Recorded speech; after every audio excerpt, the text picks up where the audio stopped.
दोस्तों, जैसा कि आप सभी को मालूम होगा कि हाल ही में हमारे गुजरात के अहमदाबाद में एक बहुत ही दुखद विमान हादसा हो गया है। अहमदाबाद के अंदर एक विमान क्रैश हो गया है जिसमें तकरीबन 242 के आसपास लोग सवार थे।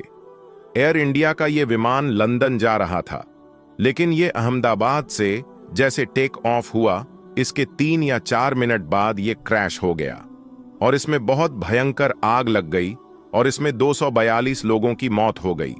सोशल मीडिया के जरिए से इस विमान हादसे की जो वीडियो और फोटो सामने आई है वो हिलाकर रख देने वाली है। इसलिए सबसे पहले तो अल्लाह पाक से दुआ है कि अल्लाह पाक इन सारे मुसाफिरों के घर वालों को सब्र दे, इनको हिम्मत दे। आमीन। एक बार आप भी कमेंट बॉक्स में आमीन जरूर लिख देना। दोस्तों, इसी तरह एक और वाकया जो इस जमीन से बहुत ऊपर आसमान में देखने को मिला, जिसे देखकर एक हवाई जहाज के पायलट ने वहीं पर फौरन कलमा पढ़ लिया और वो मुसलमान बन गया। आखिर आसमान में अल्लाह का ऐसा क्या करिश्मा हुआ था कि एक जहाज के पायलट ने आसमान में ही कलमा पढ़ लिया और मुसलमान हो गया? ये जानने के लिए आप इस वीडियो को आखिर तक जरूर देखें। दोस्तों, इस दुनिया में 2 तरह के लोग होते हैं। एक तो वो जो सिर्फ और सिर्फ अपनी ताकत, अपनी अक्ल और अपनी दौलत पर भरोसा करते हैं। ऐसे लोग अपनी कामयाबी की वजह भी इन्हीं चीजों को मानते हैं। ऐसे लोग भूल जाते हैं कि ये सब उनको देने वाला अल्लाह ही है। अगर अल्लाह चाहे तो वो एक पल में इन सब चीजों को वापस छीन सकता है। अगर आप भी यही मानते हो तो इस वीडियो को एक लाइक जरूर करें। और दूसरी तरह के लोग वो हैं जो इस हाल में भी अल्लाह पर भरोसा रखते हैं। उनका अल्लाह पर यकीन बहुत मजबूत होता है। ऐसे लोग अपनी हर मुसीबत और परेशानी में सिर्फ अल्लाह से मदद मांगते हैं और ऐसे लोगों को यकीनन अल्लाह की तरफ से मदद मिलती है। और याद रहे, ऐसे लोग ही दुनिया और आखिरत में कामयाब होते हैं। इस वीडियो में हम आपको अल्लाह पर भरोसा करने वाले एक ऐसे ही शख्स का वाकया बताने वाले हैं जिसको देखकर इस जमीन से बहुत ऊपर यानी आसमान में उड़ते हुए एक हवाई जहाज के पायलट ने भी कलमा पढ़ लिया और वो मुसलमान हो गया। दोस्तों, इन दिनों सोशल मीडिया पर एक वीडियो काफी वायरल हो रही है। इसमें एक ब्राजीलियन पायलट कलमा पढ़ते हुए दिखाई दे रहा है। वायरल वीडियो के मुताबिक हवाई जहाज में 170 लोग सफर कर रहे थे। उन मुसाफिरों में सिर्फ एक शख्स था जो मुसलमान था, बाकी के सारे लोग गैर मुस्लिम थे। और इस प्लेन को उड़ाने वाला पायलट एक ब्राजील का रहने वाला था। जब यह प्लेन आसमान की बुलंदी पर था तो अचानक हवाई जहाज के दोनों इंजन खराब हो जाते हैं। दोनों इंजन काम करना बंद कर देते हैं। वो पायलट और उसका एक साथी पायलट था जो अरबी जबान जानता था। उन दोनों ने बहुत कोशिशें की, मगर वो इंजन ठीक नहीं हुआ। इस परेशानी को देखते हुए वो ब्राजीलियन पायलट अपने कैबिन में आता है और माइक में ये ऐलान कर देता है कि हमारे इस हवाई जहाज के दोनों इंजन खराब हो चुके हैं। दोनों इंजन ने काम करना बंद कर दिया है और हमारा ये हवाई जहाज कभी भी क्रैश हो सकता है, कभी भी फट सकता है। जैसे ही उस पायलट ने इसकी जानकारी मुसाफिरों तक पहुंचाई तो जितने भी लोग उसमें सवार थे सब के सब खौफ के मारे चीख पुकार करने लगे। उन सब में खलबली मच गई। जब जहाज में चीखो पुकार कुछ ज्यादा ही बढ़ गया तो वो ब्राजीलियन पायलट अपने कैबिन को छोड़कर मुसाफिरों के पास आता है और उनको समझाने की कोशिश करता है। उस पायलट ने देखा कि सारे लोग बुरी तरह से चीखो पुकार कर रहे थे, अपने हाथ पैर मार रहे थे। वहीं पर उसने देखा कि उनमें एक ऐसा शख्स भी है जो चुपचाप अपनी जगह पर आराम से बैठा हुआ और अपनी सीट पर नमाज अदा कर रहा है। ऐसे मौके पर जब सबको अपनी जान की पड़ी है, सब अपनी अपनी जान बचाने की कोशिश में लगे हुए हैं। कोई रो रहा है तो कोई चीख रहा है। ऐसी हालत में वो शख्स बैठा हुआ अपना नमाज पढ़ रहा था। पायलट ने जब उसको देखा तो पायलट भी हैरान हो गया, क्योंकि उस शख्स के चेहरे पर कोई गम न टेंशन और परेशानी नहीं थी। उसके चेहरे पर खौफ नाम की कोई चीज नहीं थी। पायलट उस मुस्लिम शख्स को गौर से देखने लगा। उस पायलट ने देखा जब मुसलमान शख्स ने अपनी नमाज मुकम्मल कर ली तो उसके बाद उसने अपने हाथ अल्लाह की बारगाह में उठा लिए और अल्लाह से दुआएं मांगने लगा और कहने लगा, या अल्लाह, हमें इस परेशानी से निजात दे, हम सबको सही सलामत अपनी अपनी जगह पर पहुंचा दे। ये सुनकर वो पायलट और भी ज्यादा हैरान हो गया और सोचने लगा कि इस शख्स को अपने खुदा पर कितना यकीन है, क्योंकि उस पायलट का ये सोचना था, जब दोनों इंजन ही खराब हो चुके हैं तो हमें इस आसमान में भला कौन बचा सकता है। थोड़ी देर बाद हम सब लोग मारे जाएंगे। जब उस शख्स की दुआ पूरी हुई तो वो ब्राजीलियन पायलट उस शख्स के पास पहुंचा और पूछने लगा, आप इस हालत में ये क्या कर रहे हो? सारे लोग खौफ के मारे चीखो पुकार कर रहे हैं, बल्कि आपके चेहरे पर कोई डर खौफ नहीं है। ये सुनकर वो शख्स कहने लगा, मुझे मेरे रब पर पूरा भरोसा है, मुझे मेरे अल्लाह पर पूरा यकीन है। मैंने इस परेशानी के आलम में अल्लाह की बारगाह में हमारी और आपकी सलामती की दुआ की है। हम सबके लिए मैंने अल्लाह की बारगाह में दुआ की है और मुझे मेरे अल्लाह पर पूरा भरोसा, पूरा यकीन है, हमें कुछ भी नहीं होगा। हम सब अपनी अपनी जगह पर बिल्कुल सही सलामत पहुंच जाएंगे। जब उस पायलट ने उस शख्स के मुंह से इतने कॉन्फिडेंस के साथ ये बात सुनी तो वो पायलट और भी ज्यादा हैरान हो गया, मगर इतनी अच्छी बात सुनकर उसके दिल ही दिल में सुकून भी पहुंचा। वो ये सोचकर अपने दिल ही दिल में बहुत खुश हुआ और सोचने लगा, चलो आज देख लेते हैं एक मुसलमान की दुआ में कितना असर होता है। ये मुसलमान आदमी मुसीबत में भी यह दावा कर रहा है कि हमें कुछ भी नहीं होगा। आखिर इसकी क्या हकीकत है? दोस्तों, उस हवाई जहाज के दोनों इंजन फेल थे और वो जमीन की तरफ तेजी से आ रहा था और उस पायलट को ऐसा लग रहा था कि यह हवाई जहाज कभी भी क्रैश हो सकता है और इसमें कभी भी आग लग सकती है और हम सभी इस दुनिया को छोड़कर चले जाएंगे, हम सब मारे जाएंगे। लेकिन उस मुसलमान की कही हुई बात उस पायलट को बार बार याद आ रही थी कि हमें कुछ भी नहीं होगा, इसीलिए वो इसके इंतजार में भी था। जब वो जहाज जमीन की तरफ तेजी से आ रहा था तो अचानक पायलट ने देखा कि उनमें से एक इंजन ने काम करना शुरू कर दिया है। सबने देखा ये तो अल्लाह का बहुत बड़ा करिश्मा हो गया। उस मुस्लिम शख्स की दुआ का ऐसा असर दिखा कि जहां कुछ देर पहले सब लोग चीखो पुकार कर रहे थे, वहीं पर अब सब लोगों के चेहरे पर मुस्कान आ गई। फिर वो जहाज बड़ी ही आसानी के साथ उतरता हुआ रनवे पर लैंड कर गया और सब लोग उसी के साथ उस जहाज से बाहर निकल गए। इस बात को देखकर वो पायलट इतना ज्यादा मुतासिर हुआ कि उसने कलमा पढ़ने का फैसला कर लिया। उसके बाद जब वो हवाई जहाज उड़ान भरकर सऊदी अरब के ताबू के ऊपर से उड़ रहा था तो अचानक से वो जो दूसरा पायलट था, जो अरबी जबान जानता था और उस पूरी घटना की जानकारी देते हुए कहा कि मेरा एक साथी है जो कि ब्राजीलियन है, वो इस्लाम से इतना ज्यादा मुतासिर हुआ है कि वो यहीं आसमान की बुलंदी पर ही कलमा पढ़कर मुसलमान होना चाहता है। फिर उसके बाद उस अरबी जबान वाले ने उसी जहाज में माइक पर अपने साथी को कलमा पढ़ाया और वहीं पर दोनों ने कलमा पढ़ा और मुसलमान हो गए। दोस्तों, ये अल्लाह का बहुत ही बड़ा करिश्मा है कि अल्लाह जब चाहे जिसको चाहे अपनी करम नवाजी से नवाज देता है और ईमान की दौलत से माला माल कर देता है। मगर ये भी याद रखें कि अगर दुनिया में सबसे ज्यादा किसी मजहब की बुराई होती है तो वो इस्लाम है। ये इस्लाम के खिलाफ बहुत बड़ी साजिश रची जा रही है। हमारे खिलाफ लोग साजिश कर रहे हैं, लेकिन इस्लाम को जितना दबाया जाएगा वो उतना ही उभरता जाएगा। दोस्तों, अल्लाह ताला से दुआ है कि अल्लाह ताला उम्मते मोहम्मदी सल्लल्लाहु अलैहि वसल्लम को अपना खोया हुआ वकार वापस अता करें। आमीन, अल्लाहुम्मा आमीन। दोस्तों, इसी तरह से जब एक हवाई जहाज खानाए काबा के ऊपर से गुजर रहा था तो उस जहाज के साथ अल्लाह का एक ऐसा करिश्मा हुआ जिसे देखकर वहां पर मौजूद सब लोग अल्लाहू अकबर कहने लगे। दोस्तों, उस हवाई जहाज के आखिर ऐसा क्या हुआ, ये जानने के लिए आप इस वीडियो को शुरू से आखिर तक जरूर देखें। दोस्तों, काबा शरीफ दुनिया की एक ऐसी जगह है जिसके ऊपर से आज तक कोई भी परिंदा नहीं गुजरा है और दुनिया भर के किसी भी एयरलाइन का कोई भी जहाज आज तक नहीं आया, काबा शरीफ के ऊपर से नहीं गुजरा पाया है। कुदरती तौर पर अल्लाह ताला ने काबा शरीफ की डायरेक्शन ही ऐसी रखी है कि कभी भी चांद और सूरज भी काबा शरीफ के ऊपर से नहीं गुजर पाती है।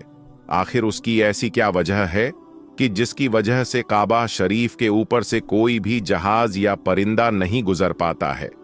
और अगर कभी कोई गुजरने की कोशिश भी करता है तो उसको या तो कुदरती तौर पर वहां से धकेल दिया जाता है या फिर वो जलकर तबाहो बर्बाद हो जाता है। अल्लाह ताला ने काबा शरीफ में ऐसी क्या खास बात रखी है जिसकी वजह से काबा शरीफ के ऊपर से कोई भी जहाज या परिंदा नहीं गुजर सकता है?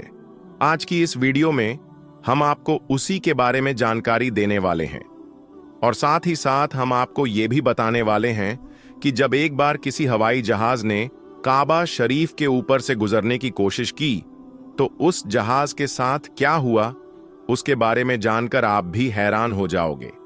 दोस्तों, इस्लाम में मक्का और मदीना को जन्नत का दरवाजा माना गया है, इसलिए हर मुसलमान अपनी जिंदगी में एक बार मक्का और मदीना जाने की ख्वाहिश जरूर रखता है और काबा शरीफ का तवाफ करना चाहता है, क्योंकि ये वही जगह है जहां पर हज मुकम्मल किया जाता है। मगर हैरानी की बात यह है कि पिछले कुछ दिनों से सोशल मीडिया पर एक पोस्ट बड़ी तेजी के साथ वायरल हो रही है, जिसमें यह बताया जा रहा है कि काबा शरीफ के ऊपर से दुनिया का कोई भी जहाज या कोई भी परिंदा नहीं गुजर सकता। और अगर कभी कोई परिंदा या जहाज काबा शरीफ के ऊपर से गुजरने की कोशिश करता है तो उसको या तो कुदरती तौर पर वहां से धकेल दिया जाता है या फिर वो जलकर तबाहो बर्बाद हो जाता है। मगर दोस्तों, इस पोस्ट को लेकर कुछ लोगों का कहना है कि ये पोस्ट सरासर गलत और झूठ है। काबा के ऊपर से जहाज भी गुजरता है और परिंदे भी काबा के ऊपर से उड़कर गुजरते हैं। इस तरह से कुछ लोग इस पोस्ट को गलत बता रहे हैं, मगर हम आपको बता देते हैं कि ये पोस्ट झूठ और गलत नहीं है, बल्कि बिल्कुल सच है। आज तक कोई भी जहाज काबा शरीफ के ऊपर से गुजर नहीं पाया है।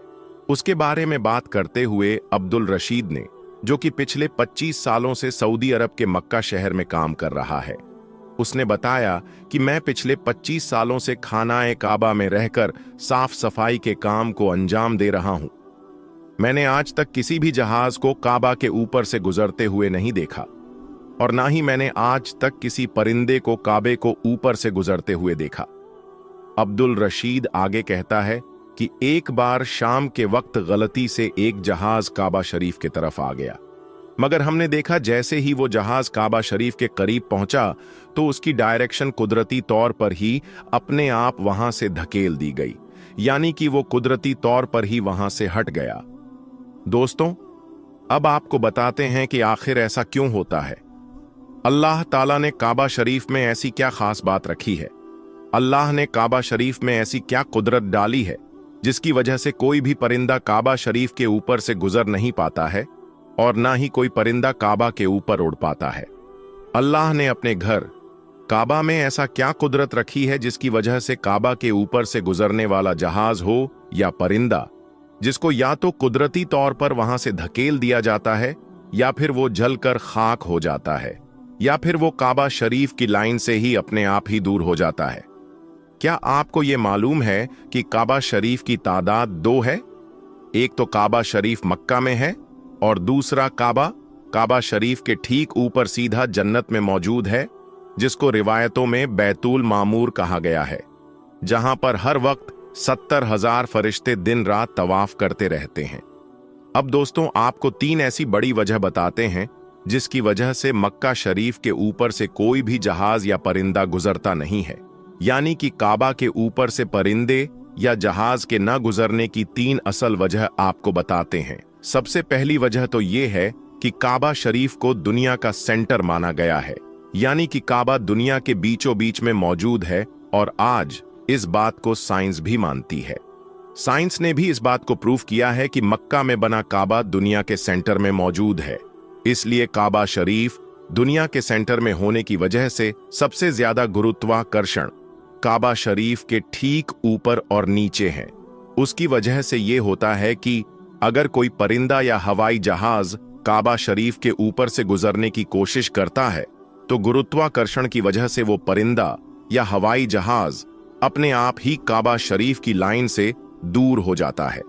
इसका मतलब ये हुआ कि काबा शरीफ के ऊपर कोई भी चीज, चाहे वो परिंदा हो या हवाई जहाज हो या फिर और कोई चीज हो, वो अल्लाह की कुदरत से अपने आप ही काबा के ऊपर से हट जाती है। उस चीज को कुदरती तौर पर भी वहां से धकेल दिया जाता है, यानी कि उस चीज को अल्लाह की कुदरत से हटा दिया जाता है। यही वजह है कि काबा के ऊपर से कोई भी परिंदा या हवाई जहाज नहीं गुजर पाता।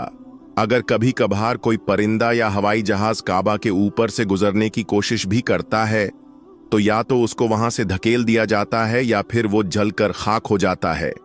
इस बात को आप ऐसे समझिए कि अगर हमारे पास कोई चुंबक है और हम उसके पास अगर किसी लोहे की चीज को लेकर आ जाते हैं तो वो चुंबक अपने आप ही उस लोहे की चीज को अपनी तरफ खींच लेती है। उसी तरह से अगर कोई चीज काबा के ऊपर से आती है तो वो गुरुत्वाकर्षण की वजह से हट जाती है। दोस्तों, यही वजह है कि सऊदी हुकूमत ने काबा शरीफ के ऊपर से हवाई जहाज के गुजरने पर पाबंदी लगा रखी है। इसी वजह से किसी भी किस्म का हवाई जहाज आज तक काबा के ऊपर से नहीं गुजरा है। दोस्तों, इसकी दूसरी वजह यह है कि आप सभी को मालूम है कि मक्का और मदीना में गैर मुस्लिमों का जाना मना है, यानी गैर मुस्लिम मक्का और मदीना में नहीं जा पाते हैं। इसलिए कोई भी मुसलमान अगर हज करने के लिए या उमरा करने के लिए जाते हैं तो उनका जहाज सबसे पहले रियाज शहर में उतरता है, यानी कि उन सब को सबसे पहले रियाज में ले जाया जाता है। फिर उन सब को बसों या ट्रेनों में भरकर मक्का और मदीना ले जाया जाता है, क्योंकि अल्लाह पाक ने कुरान करीम में गैर मुस्लिमों के लिए पाक सरजमीन मक्का में दाखिल होने पर पाबंदी लगाई है। और उसके अलावा भी ऐसी बहुत सी आयतें मौजूद है जो ये साबित करती है कि गैर मुस्लिम मक्का और मदीना में दाखिल नहीं हो सकते हैं। इसलिए किसी भी हवाई जहाज को मक्का की सरजमीन में दाखिल होने से रोका जाता है, क्योंकि हो सकता है कि किसी हवाई जहाज में कोई गैर मुस्लिम भी मौजूद हो और वो गलती से मक्का में दाखिल हो जाए। इसलिए सऊदी हुकूमत ने सख्ती से दुनिया भर के एयरलाइन पर उसके लिए रोक लगा रखी है, यानी कि तमाम एयरलाइंस के लिए नो फ्लाई जोन करार दिया है। उसके अलावा उसकी एक वजह यह भी बताई जाती है कि जिन इलाकों में तेल की कंपनी मौजूद होती है वहां पर भी किसी भी फ्लाइट है या हवाई जहाज को गुजरने की इजाजत नहीं मिल पाती है, क्योंकि ऐसी जगह पर अगर कभी कोई हवाई जहाज गिर जाए तो फिर आप सोचिए कि वहां पर कितना बड़ा और कितना खौफनाक हादसा हो सकता है और कितना ज्यादा जानो माल का नुकसान हो सकता है। और मक्का शरीफ दुनिया की एक इंतहाई अहम जगह है। यही वजह है कि किसी भी हवाई जहाज को काबा शरीफ के ऊपर या करीब भी आने की इजाजत नहीं है, क्योंकि खुदा ना खास्ता अगर कभी कोई गैर मुस्लिम या काफिर या फिर कोई दहशतगर्दी के इरादे से किसी हवाई जहाज को हाईजैक करके मस्जिद हराम के पास में ले जाकर उसको मार दे तो फिर कितना बड़ा नुकसान हो सकता है। इसीलिए सऊदी हुकूमत ने पूरी दुनिया के लिए ये वार्निंग जारी की हुई है कि अगर किसी ने भी काबा के ऊपर से हवाई जहाज उड़ाने की कोशिश की तो उसको मिसाइल मारकर फौरन तबाहो बर्बाद कर दिया जाएगा। तो दोस्तों, इससे मालूम होता है कि सऊदी हुकूमत की वजह से भी किसी भी हवाई जहाज को काबा शरीफ के ऊपर से गुजरने की इजाजत नहीं दी गई है। अगर हकीकी तौर पर देखा जाए तो काबा शरीफ सबसे पाक और मुकद्दस जगह है और यहाँ पर आकर दुनिया का हर मुसलमान अल्लाह की इबादत में मशगूल हो जाता है। ऐसे में अगर हवाई जहाज वहां से गुजरने लगे तो मुसलमानों की इबादत में खलल पैदा हो जाएगा। इस वजह से भी काबा शरीफ के ऊपर से हवाई जहाज उड़ाने की इजाजत नहीं दी गई है। याद रखिए, अभी तक कोई भी हवाई जहाज काबा शरीफ के ऊपर से ना ही गुजरा है और इंशाअल्लाह ना ही कभी गुजरेगा। तो दोस्तों, आज की इस वीडियो में बस इतना ही। हम मिलेंगे आपको अगली वीडियो में। तब तक के लिए अल्लाह हाफिज।